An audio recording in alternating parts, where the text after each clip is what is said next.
বাংলাদেশের বরপুত্র দেশবরেণ্য দেশনায়ক আমাদের প্রিয় নেতা জনাব তারেক রহমান আজকে দীর্ঘ 17 বছরের যে এক্সাইল তাকে নির্বাসনে পাঠানো হয়েছে অন্যায়ভাবে। বিগত ফ্যাসিস্ট হাসিনা সরকার নেগোসিয়েশন করে তাকে দেশ থেকে বিতাড়িত করেছিল এবং তার প্রত্যাবর্তনটা হচ্ছে ঐতিহাসিক, যেটা বাংলাদেশের ইতিহাসে আর কখনো এরকম কোনো নেতার আগমনে এত মানুষ জনসমাগম ঘটেনি। আমাদের ধারণা এটা 50 লক্ষ থেকে 1 কোটি এরকম একটা আনুমানিক একটা সমাগম হবে। পরবর্তীতে হয়তো বা আমরা ম্যাপিংয়ের মধ্যে বুঝতে পারবো যে কত লোক উপস্থিত ছিল।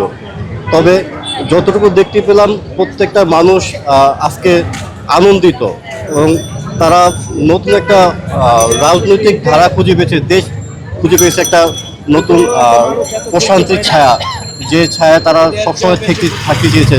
নতুন একটা গণতান্ত্রিক ধারা এবং নতুন একটা রাষ্ট্র গঠন, যে রাষ্ট্র আমাদেরকে অনেক দূরে এগিয়ে নিয়ে যাবে এবং আমাদের আশেপাশে যে প্রতিবেশী দেশগুলো আছে যারা আমাদেরকে দাবিয়ে রাখতে চায়, আমাদের দেশের অর্থনীতিকে দাবিয়ে রাখতে চায় এবং আমাদের জন্য হুমকি দাঁড়িয়েছে, তাদের বিরুদ্ধে এবং তাদের জন্য হুমকি স্বরূপ আমাদের তারেক রহমান আমাদের দেশকে এগিয়ে নিয়ে যাবেন এবং ঐক্যবদ্ধ হয়ে পুরো জাতিকে নিয়ে কাজ করবেন বলে আমি প্রত্যাশা করি।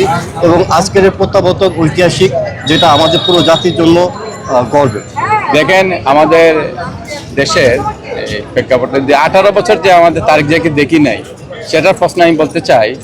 দেশের পরিস্থিতি তো আপনারা জানেন, স্বৈরাচার আওয়ামী লীগ ভোট ছাড়া এসেছিল। ভোট ছাড়া আসার পরে আমাদের যে বাংলাদেশের এই যে 17-18 বছর গেছে, মানুষের কিন্তু শান্তি পায় না। শুধু তারেক জিয়া না, সর্বস্তরের মানুষই অশান্তিতে ছিল। চুরি, ডাকাতি, সন্ত্রাসী, চাঁদাবাজি ছাড়া কিছুই ছিল। আওয়ামী লীগ সরকার এই ধরনের অত্যাচার করেছে মানুষকে। যাই হোক, 2025 সালে গণ-অভ্যুত্থানে সবার সহযোগিতায় এই আওয়ামী লীগ সরকার পতন হয়।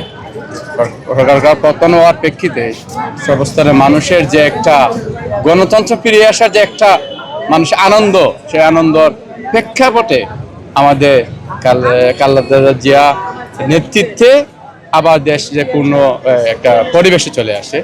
তখন এই যে 2 মাস যাবৎ আমাদের এই খালেদা জিয়া অসুস্থ থাকার কারণে আমাদের তারেক জিয়া আসবেন বলে একটা গুঞ্জন শুনেছিলাম, কিন্তু আসতে পারেন নাই। সেটা হচ্ছে গিয়ে আপনাদের একটা রাজনীতি প্রেক্ষাপট, আরেকটা হচ্ছে গিয়ে আপনার আইনের জটিলতা, আরেকটা হচ্ছে গিয়ে এই যে বিভিন্ন দেশের যে একটা বিভিন্ন ধরনের মন্তব্য, সবকিছু মিলিয়ে পরে আমাদের যে গণতন্ত্র ফিরে এসেছে প্রেক্ষাপটে গণতন্ত্রের একটা জোয়ার এসেছে। জোয়ার আসার পরে এই যে আমাদের তারেক জিয়া দেশে আসতেছেন, আমরা সর্বস্তরের জনগণ, সর্বস্তরের মানুষ একটা আনন্দের মধ্যে আছে। সেটা আপনারা বিভিন্ন জায়গায় দেখেছেন, এমনকি 300 ফিট বা এই যে এবারকার হাসপাতালের আশেপাশে লক্ষ লক্ষ মানুষের যে সুগম, মানুষের যে একটা আগমন, সেটা তো আপনারা বুঝতে পারছেন যে গণতন্ত্র ফিরে এসেছে।